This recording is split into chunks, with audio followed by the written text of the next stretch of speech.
భార్య అందంగా ఉండాలని ప్రతి భర్త కోరుకుంటాడు.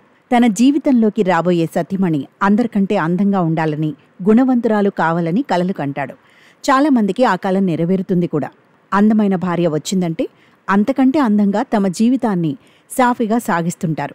కానీ కొందరు మాత్రం విచిత్రంగా ప్రవర్తిస్తుంటారు. భార్య అందాల రాసైతే అనుమానం పిచ్చితో వేధిస్తుంటారు. అంతేకాకుండా అవసరమైతే ప్రాణాలు తీయడానికి కూడా వెనకాడరు.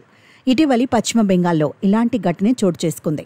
నదియా జిల్లా శాంతిపూర్ పోలీస్ స్టేషన్ పరిధిలోని బేర్పారాలో భార్యాభర్తలు బాపన్ షేక్, మధు ఖాతున్ నివాసముంటున్నారు. భార్య మధు ఖాతున్ అంటే భర్తకు చాలా ఇష్టం. ముఖ్యంగా ఆమె ముక్కంటే భర్తకు తెగ ఇష్టం. అవకాశం ఉంటే కొరుక్కు తింటానంటూ తరచూ అనేవాడట కూడా. కాని అన్నంత పని చేస్తాడని మాత్రం భార్య ఊహించలేకపోయింది.